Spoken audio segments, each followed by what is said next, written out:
Congratulations! You've connected with the Pulpit Perspectives podcast. Join Reverend Doctor Kent Lundy as he connects with pastors where they preach, literally at the pulpit of their church. It's a point of view with purpose and personality that informs and inspires with real-life stories from great preachers you need to know. Your host is Reverend Dr. Kent Lundy. Let's join Kent at a pulpit with a fresh perspective from his guest preacher. Well, welcome to Pulpit Perspectives podcast. I'm Reverend Dr. Kent Lundy. Pulpit Perspectives podcast exists to create connections among clergy and their congregations. And I'm standing literally at the pulpit in Warsaw, Trinity United Methodist Church's sanctuary, a beautiful sanctuary, incredible woodwork. Wow, what a gift. But I'm sharing this space with Pastor Andrea Texeira. So welcome. Thank you so much. I'm honored to be a part of this. Well, glad to have you. So what are you celebrating? We are celebrating.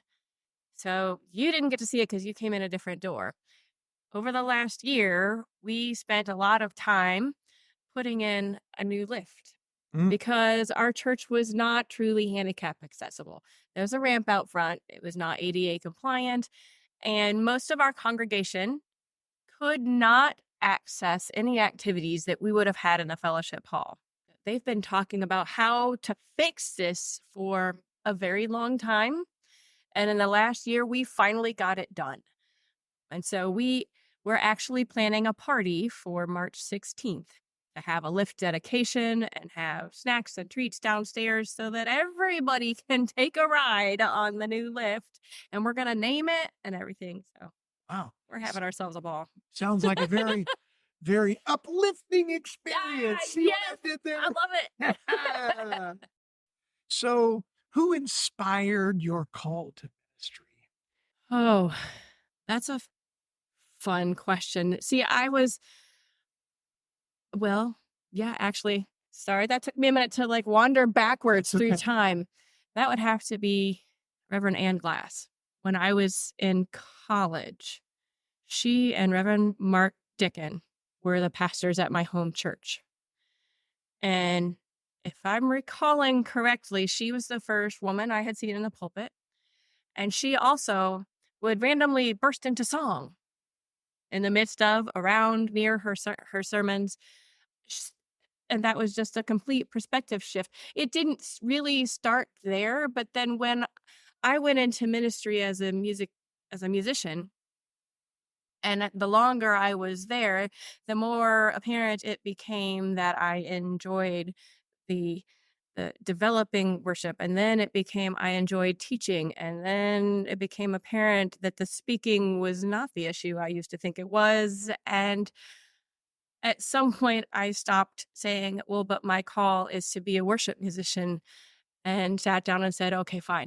What does this look like for Andrea to transition to becoming then the pastor instead of the worship musician? Here we are. Here we are. Awesome. Well, thank you for naming those two. Yes. All right. So what do you do for fun? For fun? I'm a geek. If you listen to any of my sermons, that becomes very quickly apparent. Love Star Wars and the Lord of the Rings, that whole fantasy genre, both movies and the books. I read. I love reading. I've got a couple of dogs at home that keep me quite busy. And then my congregation would also tell you that Andrea has a problem with yarn. I started a yarn group nearly immediately upon coming here. There's still yarn everywhere. Yarn everywhere. Yarn everywhere. That could be a store that you could open in retirement. Why, yes. Yarn everywhere. Had thought about it. I like it. Okay. So what's your one go-to Bible verse? For me personally, Jeremiah 29:11, where I know the plans I have for you, plans to prosper you and not to harm you, plans for a hope and a future. Because that, no matter what's going on in my life, and I can kind of come at that from 1,000 different directions, whether things are going really awesome, things are going not so awesome, when things are going terrible, I can dig in and stand on that. And it sort of gets me regrounded and refocused and repointed at whatever needs to be the focus for the moment. Wow. That is wonderful. That'll preach. I hope so. All right. So who or what keeps you humble? That would be the fur kids that I mentioned earlier. The fur kids. The fur kids. There are 2 dogs and a cat at the moment. And it keeps me humble in that, no matter what's happening, whether I come from, if we've had a great Sunday morning service and things are really cooking along, and I go home and they're still going, Mom, what took you so long? We need to go outside. Hey, where's dinner? Hey, you took too long and now you have a mess to clean up, Mom. They're kind of that little reality check for me when I get back home. And it just, yes, there's a grounding of life continues to go on, and it brings me back. Okay. So your fur kids keep you grounded and humble. I like it. What are their names? So I have the 2 dogs. I have a big yellow mutt. Her name is Brownie. Brownie. Okay. And there's a yellow mutt named Brownie. Okay. Mm-hmm. And there is a red mutt named Ruby. Ruby. Mm-hmm. Okay. Yes. And then I have a little calico cat. Her name is Millie. Millie. And they get along, all 3 of them? They do. Okay. They do. They get along quite well. Wow. Millie was not so sure about Brownie for a while, but they have now come to an understanding. So they've learned how to get along. yes. If only us humans would learn that lesson. Yeah, wouldn't we? Wouldn't that be a wonderful place? So if you only had one preacher to listen to for the rest of your life, who would that preacher be? My goodness. Wow. It's funny. And I haven't listened to him for a while. Not Methodist, and he's just, I don't know. There's something about Dr. David Jeremiah and the delivery and the thoughtfulness and the depth. There's some depth back there that speaks to me beyond necessarily the words that he is actually speaking. I think that has something to do with me as a musician. And so there's some part of me that tunes in beyond the actual text. And I hear beyond the words into the heart and the things that are behind it. And I Dr. David Jeremiah. Okay. Have to check him out. All right. Thank you. So who are you, Mary or Martha? Wow. I think I'm Martha. There are things to be done. Are you a to-do checklist kind of person? I am. There's in my backpack, not a full spiral notebook. That's overwhelming. But those kind of half legal size things, the spiral at the top. I lovingly call it my perpetual list. And I write stuff on there and then cross it off. And there's no due dates on it unless there's something that actually has a due date. Yeah, I think I'm a Martha. I have the list to check the things off, and they don't necessarily happen in order. No, but life doesn't happen in order. Yeah. So yeah, that's okay. Okay, Martha, got it. But this world would not be as good as it is without Marthas. So thank you, Marthas. So okay, pretend with me for a minute. Okay. You're going axe throwing. Okay. Who from the Bible are you taking along to go axe throwing with? Okay, so do I want to win with axe throwing, or do I want somebody that can help me be better? If I want somebody that can help me be better, I'm taking King David. King David? I am taking David with me. Okay. The man is accurate with a stone. Okay. So I need you're training. You're picturing that he can He could be my coach coach. you to hit the target with your axe every time. Yes. Okay. Yeah. I told you I was a geek. See, my next thought was, well, if I want to win, I'm taking a stormtrooper, but that's not biblical because they miss everything. They miss everything. Okay. So who's the biblical stormtrooper? Who is the biblical stormtrooper? Name me a biblical stormtrooper. Man. Well, maybe it's Peter. He verbally misses the mark because he speaks first and then's like, hey, wait a minute. Because he shoots first with his mouth and, he thinks with his mouth. And misses the mark. And sometimes misses the mark. Sometimes he's dead on. Yeah, He's the first one to identify Jesus as the Messiah. But sometimes you look at him and go, what? Think first, Peter. Think first. So you're thinking that he would just be all over the place with his axe. Yeah. And it wouldn't even be a contest. Yeah. You would whoop him. You'd whoop Peter at axe throwing, is what I hear you saying. Maybe. He's a fisherman, so I'd be a little stronger. Andy has to work out a little first. Well, but David would have coached you so that you were ready to take on Peter. And it wouldn't be a contest. There you go. Peter would just go home ashamed. He would come up without thinking and just whip that thing. He would go home asking for King David's business card for axe throwing coaching. Yes, he would. Okay, got it. What's your favorite church season? Ooh, I think Advent, because I love how very much there's the duality of the anticipation, the thinking backwards, and the anticipation of the coming of the Christ child.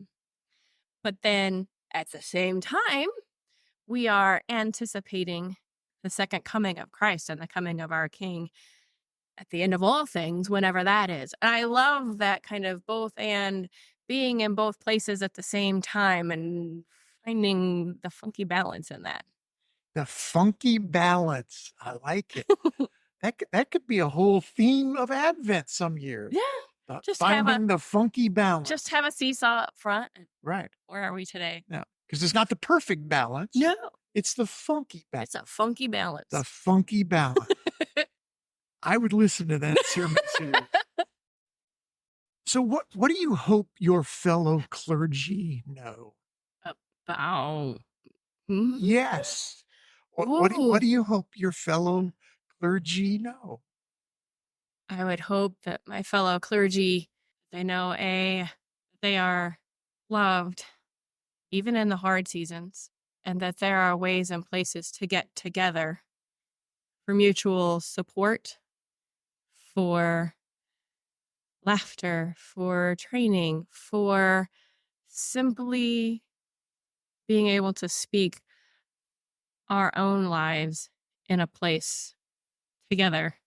I'm blessed that here in Warsaw, I have a clergy group that is like that. We meet roughly once a month, but we have an ongoing text string where we are very supportive of each other in whatever things that are going on in our own personal lives and sometimes in our church lives too.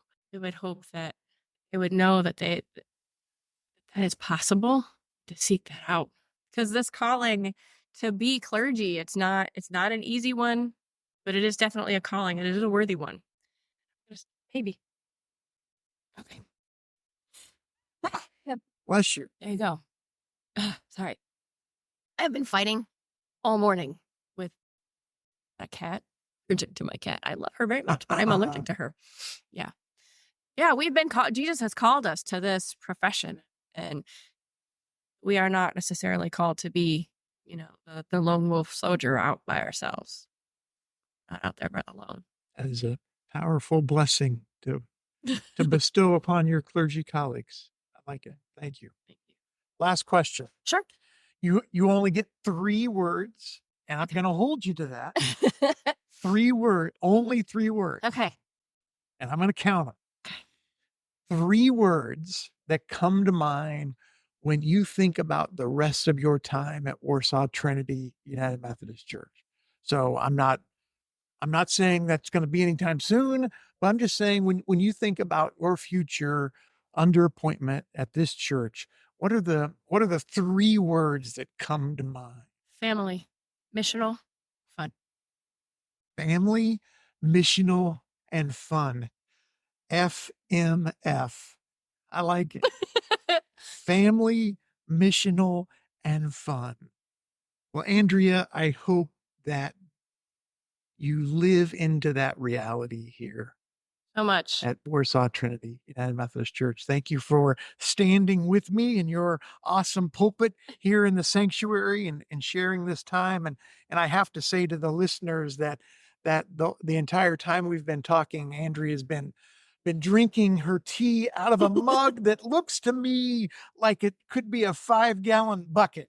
It is a huge Wonder Woman mug that just, if you're ever in the area, stop by and you've got, of course, say hello to Andrea first, but yes. then a quick second is show me your Wonder Woman tea mug. I love it. Thank you so much for having me. You're welcome. And yeah, I will always have this nearby. Well, friends, this has been Pulpit Perspectives podcast, an opportunity for clergy to connect to each other and congregations to connect as well. If you want to know more about the exciting things happening in the North District, would encourage you to like the North District Facebook page, and also you can find more on inumc.org. That's the conference website for the Indiana Conference, and you can search the North District. So this is the Pulpit Perspective podcast signing off for now. There you have it, a fresh perspective from the pulpit with a great preacher. You know you want to hear more. You can do just that by connecting with Pulpit Perspectives with Reverend Dr. Kent Lundy on Apple Podcast and Spotify, where you can like and follow the podcast. What's more, you can spread the good news about Pulpit Perspectives in your church and with your neighbors. Plan now on joining Kent at the pulpit, where you'll meet another great preacher on Pulpit Perspectives.